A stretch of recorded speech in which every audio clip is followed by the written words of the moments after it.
महाभारत 8 भीष्म मदन मोहन तरुण द्वारा लिखित एवं पठित।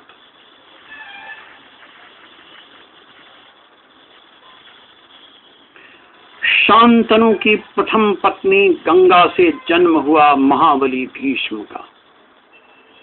भीष्म थे 8वें पुत्र गंगा के। प्रथम 7 पुत्रों को अपनी ही धारा में बहा दिया गंगा ने। वे अभिशापित 7 मनु थे।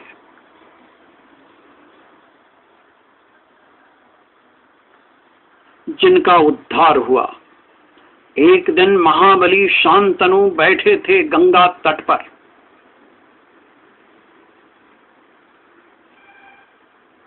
तभी उन्होंने देखा कि गंगा की धारा एक स्थान पर हो गई है क्षीण सी। वे कारण की खोज में आगे बढ़े तो दंग रह गए देखकर। उन्होंने देखा कि खड़ा है एक विशालकाय शुभ दर्शन महावीर पुरुष, जिसने रोक दी है अपने वाणों से गंगा की धारा। तभी गंगा आई और शांतनु को सौंपते हुए उस युवक को उनसे कहा, यह आपका पुत्र है। मैं लेकर चली गई थी इसे अपने साथ। अब मैं सौंपती हूं आपको इसे। इसने समस्त शास्त्रों का अध्ययन कर लिया है महर्षि वशिष्ठ से। जो भी जानते हैं दैत्य गुरु शुक्राचार्य, सब इसे ज्ञात है। जो भी जानते हैं देवगुरु बृहस्पति, सब इसे ज्ञात है। जो भी ज्ञात है भगवान परशुराम को, सब इसे ज्ञात है।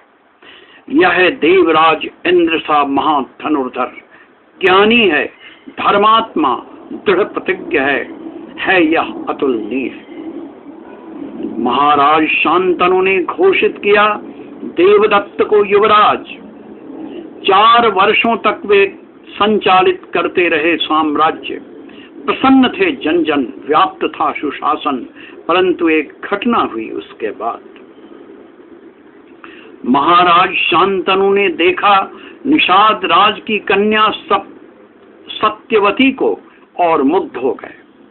याचना की उन्होंने निषाद राज से उनकी कन्या की। तैयार हुए निषाद राज, किंतु रख दी उन्होंने एक विकट शर्त। कहा उन्होंने, यह संभव होगा तभी जब सत्यवती का पुत्र ही आपके बाद राज्य का उत्तराधिकारी होगा। यह स्वीकार नहीं था महाराज शांतनु को। वे कैसे वंचित कर सकते थे अपने ज्येष्ठ पुत्र को उनके उत्तराधिकार से। रहने लगे वे दुखी। जब ज्ञात हुआ देवव्रत को, वे गए निषाद राज के पास और की प्रतिज्ञा, मैं नहीं करूंगा जीवन भर विवाह। मैं स्वयं करता हूं अपने सारे अधिकारों का त्याग। इससे न उत्तराधिकारी बनूंगा मैं, न मेरी होगी आगे दावा करने वाली कोई संतान। तभी से नाम हुआ देवव्रत का भीष्म। मेरे मन में नहीं है कोई पश्चाताप, कोई उत्ताप। न रहा कभी मैं कहीं भी कम, कहीं भी ज्यादा। नहीं तोड़ी मैंने कोई अपनी ही बनाई हुई मर्यादा। शिव की जटाओं में करती हुई यात्रा, स्वर्ग से पृथ्वी पर उतरी जो निर्मल गंगा, उसी की संतान हूं मैं, वही गांगेय हूं मैं। कभी नहीं भूला मैं अपनी माता की गरिमा, उनकी स्वर्गिक महिमा। अपने कर्तव्यों को छोड़ कुछ भी याद नहीं रहा मुझे। न याद रहा अपना तन या मन। मैं सदा भीष्म की प्रतिज्ञा का ही जीता रहा जीवन। जानता हूं समय के कटघरे में खड़ा किया जाऊंगा मैं। हर युग में काल पुरुष पूछेंगे कुछ चुभते प्रश्न, किंतु मेरा दायित्व इन सब के ऊपर था।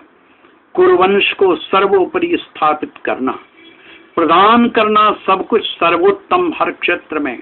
कुरुवंश को सर्व सुरक्षित रखना हर दिशा हर ओर से।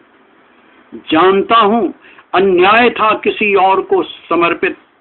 अंबा को बलपूर्वक हस्तिनापुर लाना।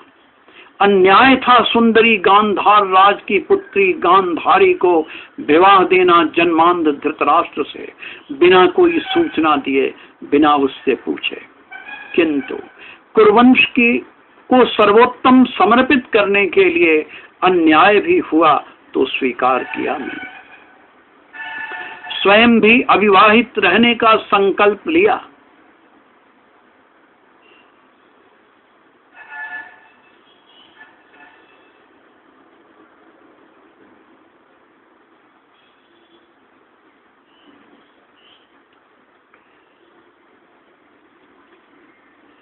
यदि इससे कल्याण हो कुरुक्षेत्र का, हर स्थिति में कुरुवंश का प्रोन्नयन ही लक्ष्य रहा मेरे जीवन का।